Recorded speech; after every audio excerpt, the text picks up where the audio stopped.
नमस्कार, मी Priyadarshini Hinge max woman मध्ये तुम्हा सगळ्यांचं स्वागत.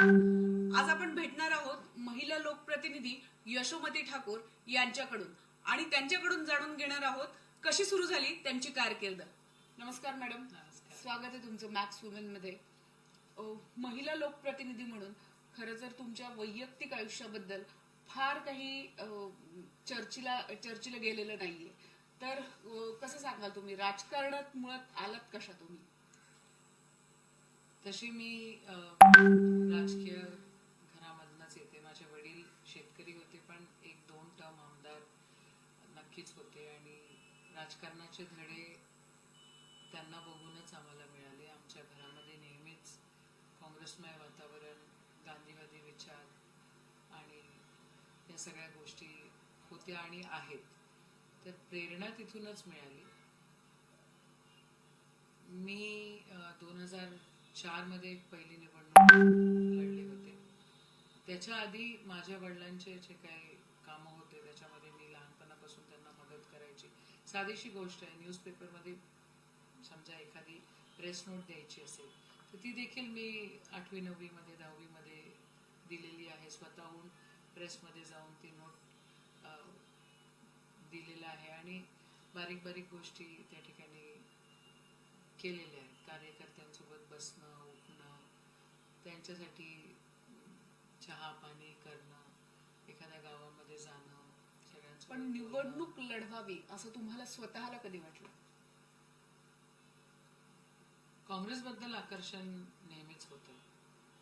त्यातल्या त्यात इंदिरा गांधींबद्दल आकर्षण खूप जास्त होतं आहे. पण मी 4 वर्षाची होती त्यावेळेला इंदिराजी माझ्या वडिलांच्या प्रचारासाठी तिथे आल्या होत्या आणि त्यांनी मला कडेवर उचललं होतं. तर ते पिक्चरिक फॉर्ममध्ये माझ्या मेंदूमध्ये रजिस्टर झालं आणि अजूनही मला ते तसंच आठवतं. लाईक व्हॉट शी स्पोक, त्या काय बोलल्या, त्यांनी काय घातलेलं होतं, कशा प्रकारे बोलत होत्या, त्या दिवशीची सभा कशी झाली, या सगळ्या गोष्टी मला व्यवस्थित आठवतात.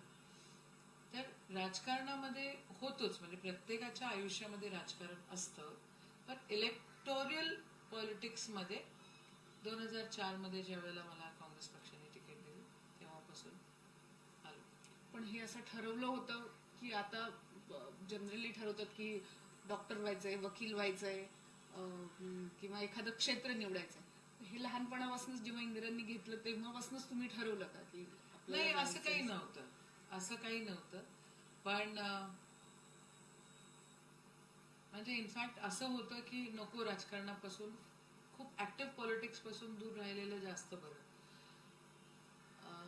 असं मनामध्ये ठरवलेलं होतं की फार ऍक्टिव्ह काही व्हायचं नाही. पण दिस इज सर्व्हिस, ही सेवा आहे आणि ही सेवा आपल्या हातून घडली पाहिजे असा आमच्या वडिलांचाही अट्टहास होता आणि बहुतेक त्याच्यामुळे योगायोग असे आले की ती जबाबदारी घ्यावी लागली.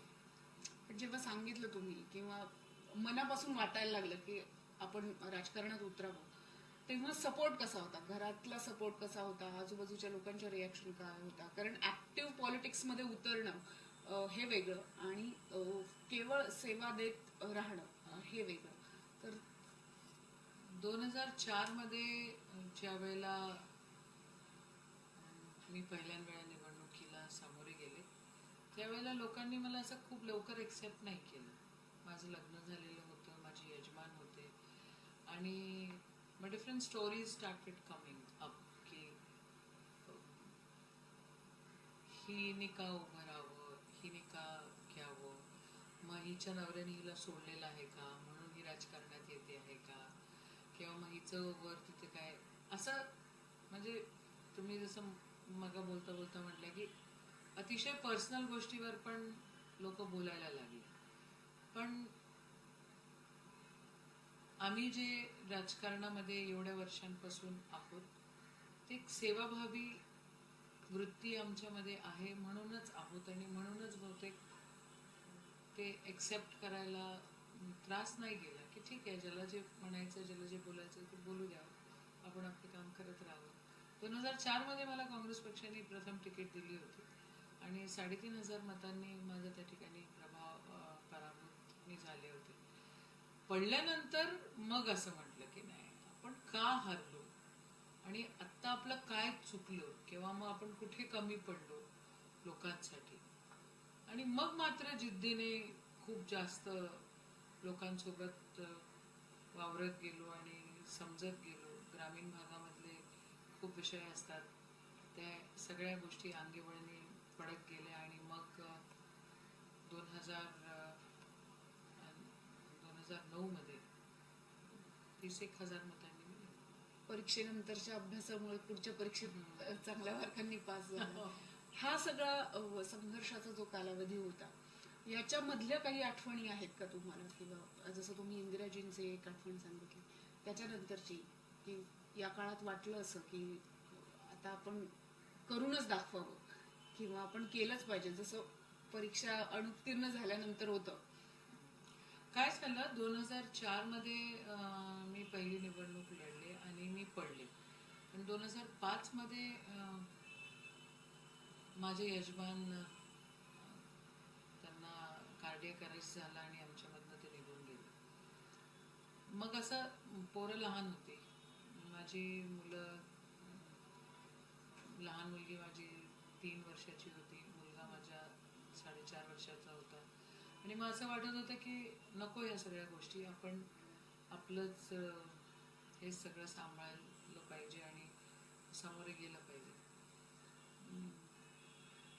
पण आजूबाजूला जे वातावरण होतं, म्हणजे जेवढी गरज माझ्या पोरांना माझी होती, तेवढी गरज माझ्या लोकांनाही माझी होती. तर माझे यजमान गेल्यानंतर एक 18व्या दिवशी आमच्या मतदारसंघामध्ये कधी नव्हे तो बर्फ पडला. म्हणजे मी विदर्भात राहते, पण जरी उष्ण वातावरण तिथे असलं तरी क्लायमॅटिक चेंजमुळे त्या ठिकाणी बर्फ पडला आणि खूप नुकसान आमच्या त्या 2-4 गावांमध्ये झालं. मग मी ऑब्झर्व करत होते सगळं, पण मला काही सुचत नव्हतं की काय नेमकं केलं पाहिजे. तर माझे वडिलांनी माझा हात पकडला आणि म्हटले की गेलं पाहिजे, लोकांची सेवा आपल्या हातून घडलीच पाहिजे.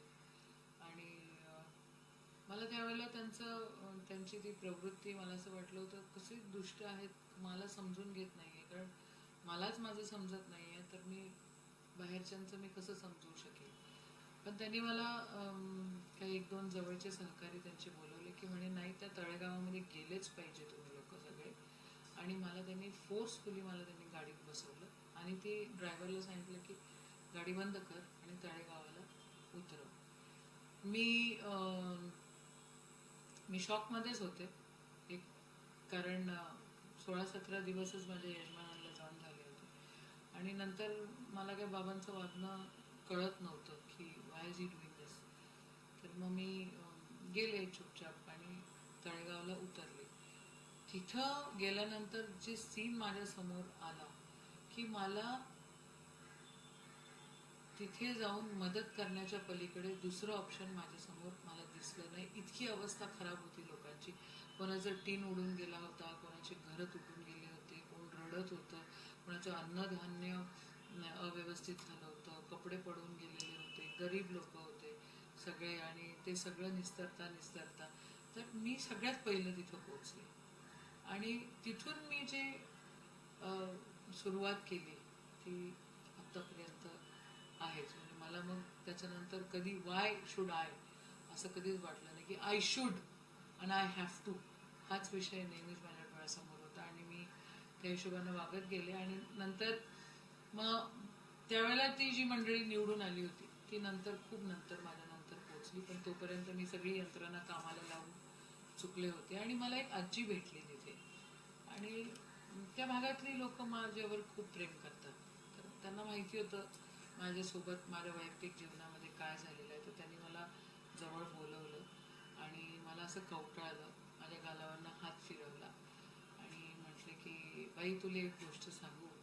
म्हटलं काय आजी? म्हणजे माझा नवरा मेला त्यावेळेला माझं पोटामध्ये माझं लेकरू होतं. आज म्हणे त्या लेकराला मी डॉक्टरी बनवलं. तुम्ही तर मोठ्या माणसाची गोरा आहात, आम्हालाही जायचं म्हणजे करा, आम्ही पण मदत करतो. आणि मग त्यांनी त्यांच्यासोबत मग पूर्ण गाव फिरलो, सगळ्यांना मदत केली. रात्रंदिवस तिथे आम्ही जोपर्यंत सगळं व्यवस्थित होत नाही तोपर्यंत तिथे राहिलो. आणि मग मग म्हटलं नाही, आपला my life is only to serve the people and I started. आणि मुलं इतकी लहान होती, म्हणजे एक 3.5 आणि एक 4 वर्षाचं. हे असताना त्यांना वाढवणं, म्हणजे सिंगल पेरेंटिंग करता करता परत अशा 24 आवर्स जॉबमध्ये असणं, हे कसं मॅनेज केलं? म्हणजे काय काय खूप वेळा पोरं problems आले? माझ्यासोबत असायची. माझी मुलगी तर खूप वेळा माझ्या कडेवर असायची. आणि मग त्यांना शाळेचे टायमिंग, त्यांचे टीचर्स, त्यांचे ट्युशन्स, आमच्या आई आम्हाला मदत करायला होत्या, त्यांच्यावर खूप आम्ही डिपेंडंट होतो. तर ते सगळं मॅनेज करायला लागलं. पण काही दिवसानंतर 1-1.5 वर्ष झाल्यावर मला असं वाटायला लागलं की मी सफिशियंट टाईम मुलांनाही देऊ शकत आहे आणि मुलांमध्ये माझं मन अडकलेलं असतं, म्हणून मी सेवा पण जशी पाहिजे तशी करू शकत नाही आहे. तर मी 1-2 वर्षासाठी मुलांना मला हॉस्टेलमध्ये ठेवावं लागलं. 1-2 वर्षासाठी मुलं हॉस्टेलमध्ये ठेवली. तोपर्यंत भरपूर साऱ्या गोष्टी, मंत्रालयात येणं जाणं, दर आठवड्याला यावं लागतं, काय पक्षाचे कार्यक्रम असतात, या सगळ्या गोष्टी कळायला लागल्या. आणि मग एकदा सगळं कामकाज समजून घेण्यासाठी ते 2 वर्ष दिले. पण मग मुलांकडनं कधी असं झालं का की आई आपल्याला वेळ देत नाही, बाहेर देते? किंवा अजूनही मुलांकडनं अजूनही मुलं होतं. कशी सपोर्ट केलं तुम्हाला किंवा सपोर्ट केलं नाही? नाही, मुलांना सहकार्य करायचंच वळण लहानपणापासून लागलं. त्यांना लहानपणापासून हेच दिसलं की सगळ्यांसाठी काम करणं हाच आपला धर्म आहे. आणि म्हणून ठीक आहे, चिडचिड व्हायची की आत्ता आम्हाला पाहिजे म्हणजे पाहिजे, तुम्ही आलं पाहिजेत म्हणजे आलात पाहिजे. पण मग खूप वेळा मी त्यांच्या वाढदिवसाला नसायचे. मी 2005 नंतर, म्हणजे 5 नंतर मी ऑल इंडिया सेक्रेटरी होती. महाराष्ट्रामध्ये युथ काँग्रेसची ऑल इंडिया जनरल सेक्रेटरी होती. माझ्याकडे 3 राज्य, म्हणजे मी आमदार व्हायच्या आधी नॅशनल लेवलवर युथ काँग्रेसमध्ये काम केलेलं आहे. त्यांना ते थोडं बहुत सवय झाली होती. आणि ते डिपेंडंट राहण्यापेक्षा ते खूप इंडिपेंडंट होऊन गेले आणि मला सुद्धा माझ्या कामामध्ये सहकार्य करायला लागले. त्यांच्या आजोबांकडे पाहून, आजींकडे पाहून, माझं येणं जाणं बघून ते खूप डिपेंडंट नाही राहिले, इंडिपेंडंट झाले. आणि उलट ते सांगायला लागले की हे काम राहिलंय, हे पण करा. पण ह्या सगळ्या काळामध्ये वाटलं असं की आई म्हणून आपण मुलांकडे बघू शकत नाही, किंवा आई म्हणून बघू शकत असेल तर आपण या गोष्टी सोडून द्यावं? कारण खूप बायका मुलं झाल्यानंतर आपल्या करिअरमधनं ब्रेक घेतात आणि मग परत कमबॅक करण्याचा प्रयत्न करतात, पण त्या फार तशा यशस्वी होऊ शकत नाही, कारण मधनं बराच काळ गेलेला असतो. तर असं कधी तुमच्या आयुष्यात झालं का? त्यांचं लहानपण आणि माझं करिअर हे सोबतच सुरू झालं. तर 2004 मध्ये मी पहिल्यांदा वेळा ज्यावेळेला निवडणूक लढली त्यावेळेला पहिल्यांदा वेळा पोरांना एक 15 दिवस दूर त्यांच्यापासून राहिले. आणि आमच्या काँग्रेसच्या अध्यक्ष सोनियाजींची सभा अमरावतीमध्ये होती आणि 15 दिवसानंतर मी अमरावतीला त्या सभेसाठी आली होती. तर खूप टॅन झाली होती, खूप वेगळी दिसत होती आणि पोरांना भेटली नव्हती एक 8-15 दिवस. पोरगी माझी 4-1 वर्षाची होती त्यावेळेला. तर ती दारामागे उभी होती आणि माझ्यासोबत ज्या त्यांच्या ओळखीचे लोक होते ते त्यांच्यावर आरडाओरडा करत होते की माझ्या आईला तुम्ही काय केलंय, अशी कशी दिसायला लागली. पण त्याच्यानंतर ते माझ्यासोबत वावरले आणि त्यांना कळलं की आई कामच करते.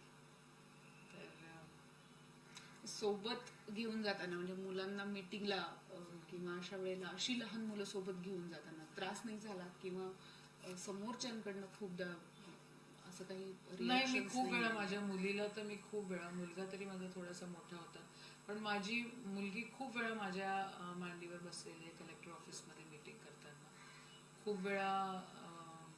मी 1-2 वेळा तिला, युथ काँग्रेसची मी जनरल सेक्रेटरी असताना मी 1-2 वेळा तिला गुजरातला पण करणंच होतं. तर असं काही वाटलं नाही, लोक ऍडजस्ट करतात, असं काही. It is not a very difficult thing. आणि पोरं पण समजतात, आजूबाजूचं वातावरण पण समजतं, शिकतात ना. इट इज एज्युकेशन सगळं. म्हणजे शाळेत जाणं हेच काही शिक्षण आहे अशातला भाग नाही. वेगळ्या प्रकारचं व्यवहारामध्ये शिक्षण. शिक्षणच आहे. कारण महिला खूपदा मुलं झाल्यानंतर किंवा लग्न झाल्यानंतर खास करून त्यांची जागा बदलली की त्यांचे करिअर्स सोडून देतात. काय बऱ्याचदा. होतं, आपण एका दडपणामध्ये लग्न झाल्यानंतर राहतो. आपल्याला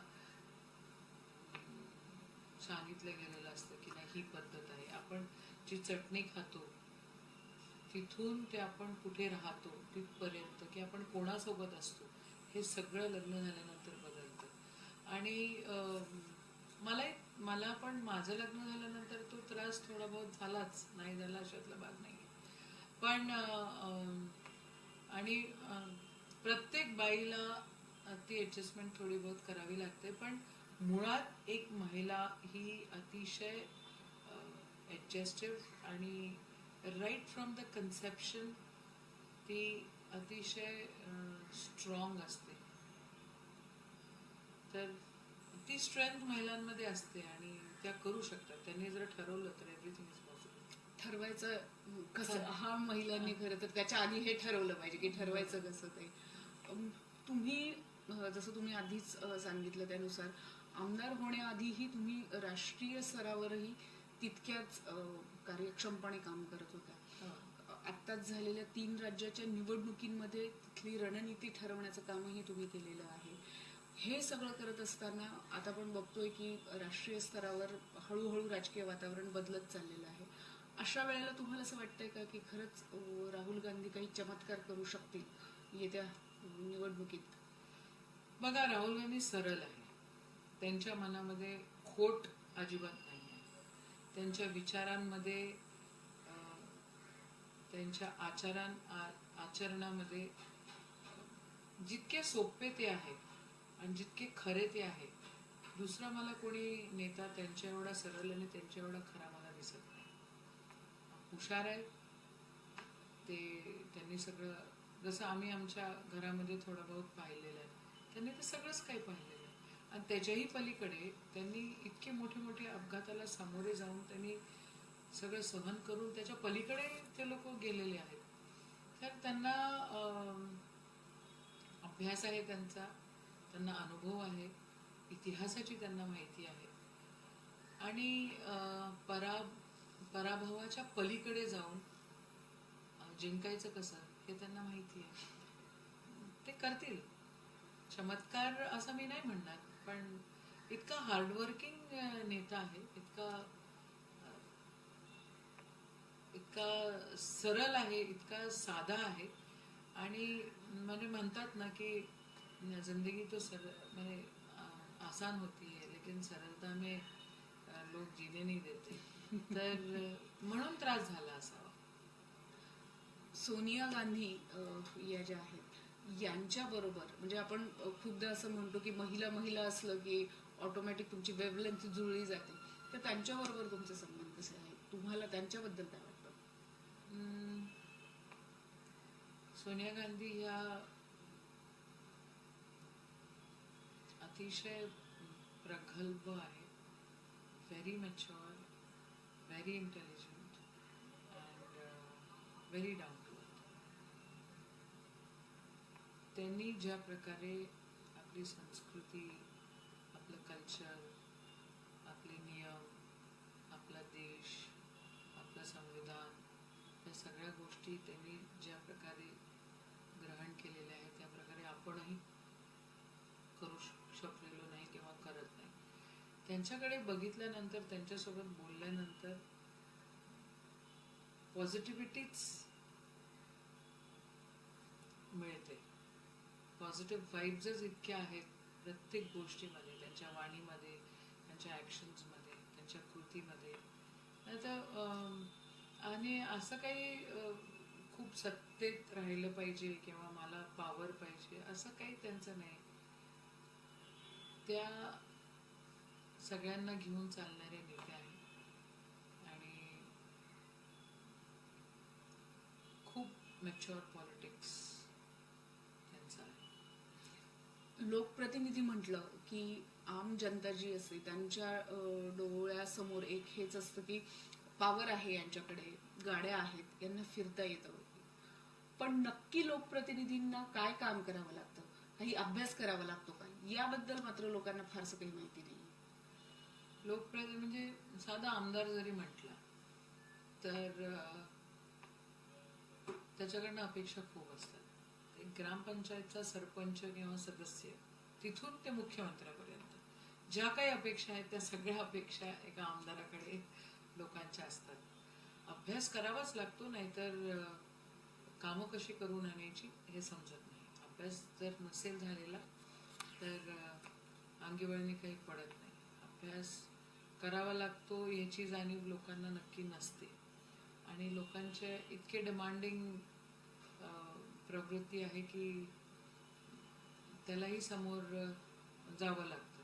पण आपण कसे बॅलन्स करतो, आपण लोकांना कशा सवया लावतो, कधी यायचं. जसं मागच्या 5 वर्षांमध्ये मला 2009 नंतर मी जर लोकांना भेटली नाही किंवा लोक जर मला भेटले नाही आणि मी जर त्यांच्याशी व्यवस्थित कन्व्हर्स करू शकली नाही तर मी खूप अनइझी व्हायची. पण आता मला पण वेळ लागला थोडंसं शिकायला. आता मला पण त्यांना वळण लावावं लागलं की ठीक आहे, मला दिल्लीलाही जावं लागतं, मला मुंबईलाही जावं लागतं. मला जर पक्षाने काही जबाबदाऱ्या दिल्या तिथेही मी करायच्या की नाही करायच्या हे तुम्ही ठरवायचं. मग करायचे असतील तर मग आपण आपल्याला सगळ्यांना एक वळण लावूया. मग आम्ही रविवारी सोमवारी आम्ही खूप मोठ्या प्रमाणामध्ये मतदारसंघामध्ये भेटतो, बोलतो. काही कामं राहिलेली असते ती जातो, कारण मंगळवारी इथे कॅबिनेट असते, मुंबईला यावं लागत असतं. मग कधी पक्षाचं अजून काही असलं किंवा इलेक्शनच्या जबाबदाऱ्या असल्या तेव्हा 15-15 दिवस मतदारसंघातून बाहेर राहावं लागतं. तर मला एका पत्रकाराने परवाच्या दिवशी इंटरव्ह्यूमध्ये विचारलं की बाबा असं नाही वाटत का तुमच्याकडे दुर्लक्ष म्हणजे मतदारसंघाकडे होतं. म्हटलं नाही, माझी धावपळ खूप होतीये कारण मला सगळीकडे जावं लागतं. दुर्लक्ष म्हटलं एखाद वेळेला माझ्या घराचकडे होतंय किंवा माझ्याकडे होतंय, म्हटलं मतदारसंघाकडे नाही होत. आत्ताच तुम्ही जसं सांगितलं की तुम्हाला डायलॉग करावा लागतो लोकांशी, तर याच्यामध्ये पुस्तकी ज्ञान आणि ग्राउंड लेवलवरचं ज्ञान याच्यामध्ये काही फरक जाणवतो का तुम्हाला? भरपूर म्हणजे फरक जाणवतो. जसं आता ही पोखरा म्हणून काहीतरी योजना सरकारने केली आहे खारपान पट्ट्याचा. मी खारपान पट्ट्यात माझा मतदारसंघातला काही भाग खारपान पट्ट्यामध्ये आहे. इथं ऑफिसमध्ये बसून काही योजना डिझाईन केल्या जातात किंवा ते टॉयलेट्स बनवायचे, संडासं बनवायचे, ह्या योजना ज्या आहेत त्यांनी जे नियोजन तिथे केलेलं अतिशय चुकीचं आहे. It has to be a amalgamation of people at the ground level आणि द ॲडमिनिस्ट्रेशन. मग आपल्याला आमदार लोक एखाद्या कमिटीमध्ये लागतात तर का? कारण ते इतके ग्रामीण भागामध्ये फिरलेले असतात की त्यांच्या एवढा दुसरा माणूस तुम्हाला सापडत नाही त्या सगळ्या कॉम्बिनेशनमध्ये. तर ग्रामीण भागामध्ये किंवा ग्राउंड लेवलवर वस्तुस्थिती वेगळी असते, ॲडमिनिस्ट्रेशनमध्ये खूप वेळा वस्तुस्थिती वेगळी असते. साधी गोष्ट आहे, इंग्रजीतली यादी, घरकुलची यादी, दोन याद्या आहेत महाराष्ट्रामध्ये. एक इंग्रजीतली यादी आहे आणि एक मराठीतली यादी आहे. तर जी नावं इंग्रजीतल्या यादीमध्ये आहेत तिथंच घरकुलं मिळतात, मराठीतल्या यादीमधले घरकुलं मिळत नाही अजूनही. ही फॅक्ट आहे. तर मला तेही समजलं पाहिजे, तेही समजावून घ्यावं लागतं, तेही मग इम्प्लिमेंट करावं लागतं. मग पत्र लिहावे लागतात की बाबा मराठीतल्या यादीमध्ये हे नाव आहे तर मग इंग्रजीतल्या यादीमध्ये का नाही, तेही इन्क्लूड करून घ्यावं लागतं. सगळं गोंधळ भरपूर सगळं असतो आणि तो सरळतेने घ्यावा लागतो आणि समोर जावं लागतं. ही सगळी कामं करताना खास करून तुमच्या अवतीभोवती जी गर्दी असते ती पुरुषांची असते. प्रश्न घेऊन येणारे अधिकतर पुरुष असतात. अशा वेळेला तुम्हाला वाटतं का की आजूबाजूला आपल्या महिला असावी किंवा महिला सहकारी जास्त असाव्यात किंवा महिला अधिकारी असतील तर त्यांच्याशी संवाद साधायला जास्त सोपं पडतं? नाही, असं काही नाही. आपण कशा प्रकारे सामोरे जातो ह्याला महत्त्व आहे. म्हणजे मी विदर्भातली एकमेव महिला आमदार आहे आणि मी 99% मी एकटी महिला असते. काही अधिकारी महिला असतात, काही चांगल्या असतात, काही वाईट असतात, काही पुरुष अधिकारी चांगले असतात, काही वाईट असतात.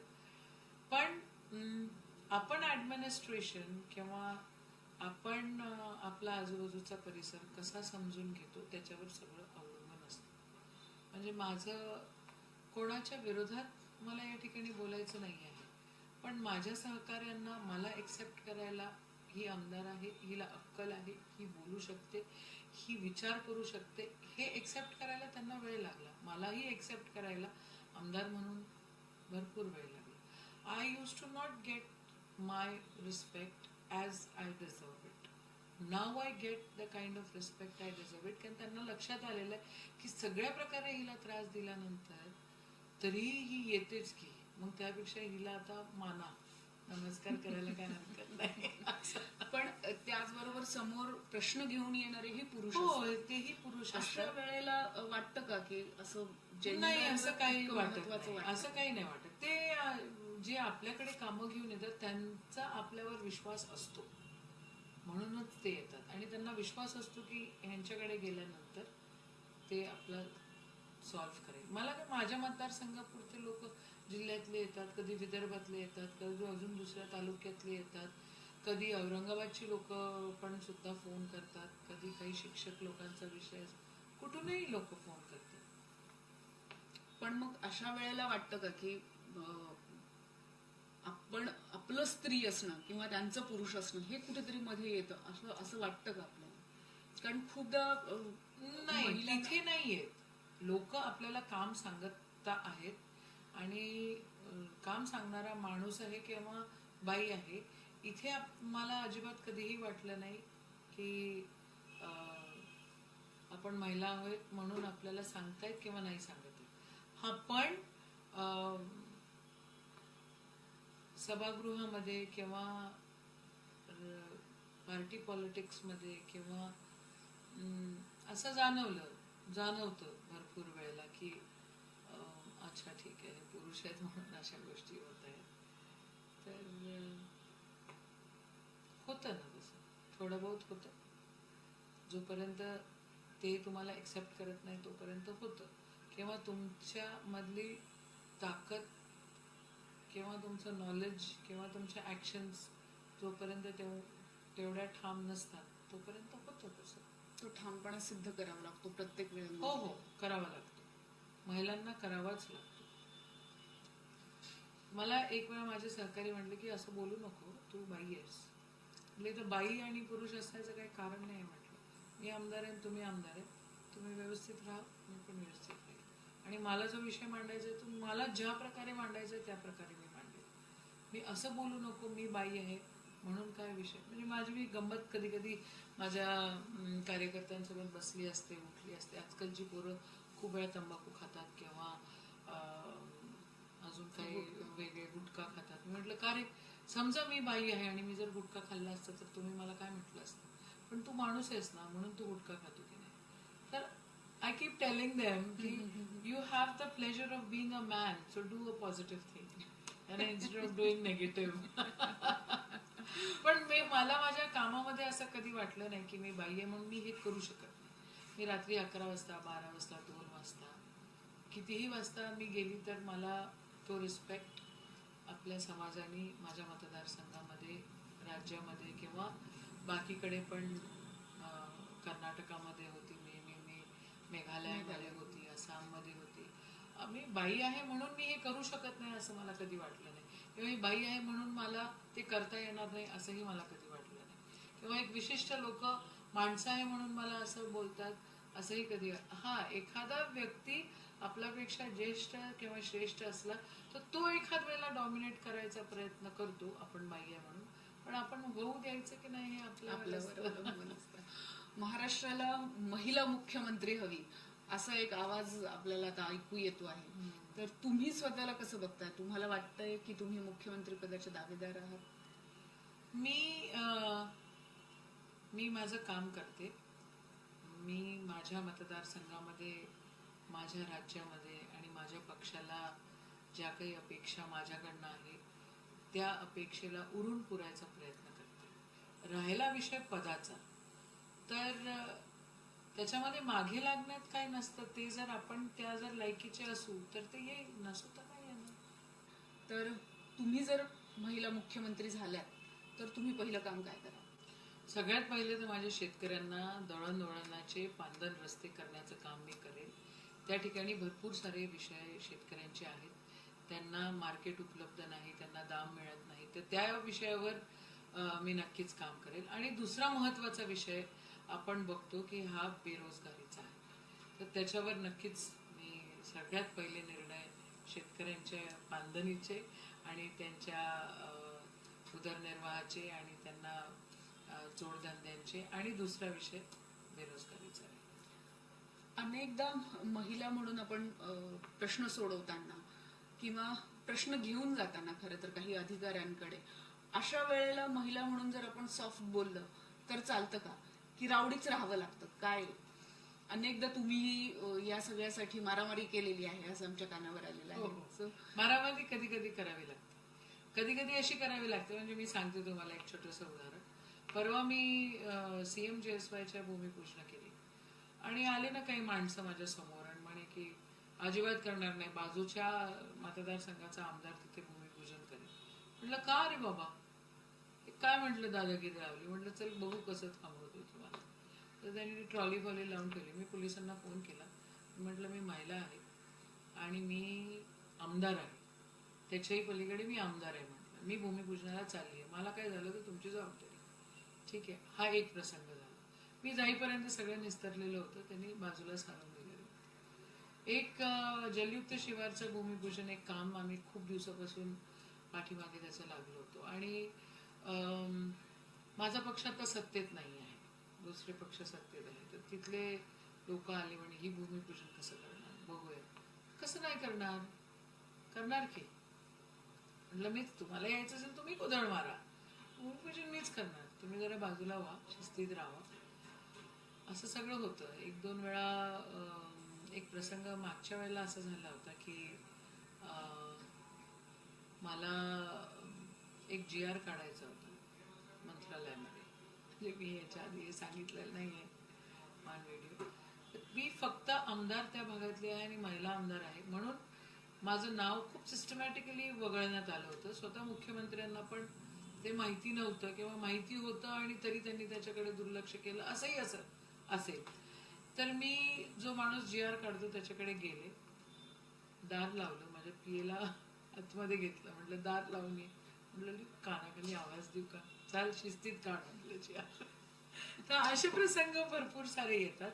तुम्हाला तुमचे अधिकार माहिती पाहिजे आणि तुम्हाला कोणी फसवू शकत नाही. तुमची कॅपॅसिटी तुम्ही वाढवू शकलात पाहिजे, तुमची व्यापकता, तुमचा अभ्यास व्यवस्थित झाला पाहिजे, म्हणजे मग तुम्हाला कोणी बुद्धू बनवत नाही. मग कधी कधी you have to put your foot down. खूप वेळा मला मतदारसंघामध्ये काम करत असताना, आता नाही कोण नादी लागत, पण पहिलं तर नक्कीच लागायचे की हिला काय, हिच्या मतदारसंघात जाऊन आपण दोन गोष्टी करू, असं कसं करताय म्हटलं. असं नाही करू शकत. मला माझे अधिकार माहिती, माझा अभ्यास आहे, मला संविधान माहिती, त्याच्यामुळे त्रास कमी होतो. पण असं झालेलं आहे की माझ्या मतदारसंघातली एक कोरगावन म्हणून एक गाव आहे, तिथली एक महिला सरपंच होती. सचिवांनी तिथं करप्शन केलं आणि ती पकडल्या गेली. मग मला ते समजवावं लागलं. शिक्षण, त्यांना पण प्रशिक्षण द्यावं लागतं. अशा गोष्टी होतात की तुम्ही महिला आहेत आणि म्हणून तुम्हाला अक्कल नाही आहे, असं एक जनरल समज असतो. पण तुम्हाला जर अक्कल असली तर तुम्ही ती नक्कीच हाणून पाडू शकता आणि मारू शकतो बुवा, आम्ही ठोकू शकतो, असं काही नाही. या सगळ्याचा वापर महिलांनाही करता येतो, काही टेन्शन नसतं त्याचं. अनेकदा महिला खरं तर स्वतःला महिला म्हणून स्वतःकडे व्यक्तिमत्व घेतात. तर अशा महिलांना तुम्ही काय संदेश देताल? काय नाही, face your back toward the world and the world is at your back. Thank you so much. तुम्ही मॅक्स वुमेन मध्ये आल्यात आणि तुमच्या पुढच्या कारकिर्दीला मॅक्स वुमेन कडने शुभेच्छा. धन्यवाद. थँक्यू. नमस्कार.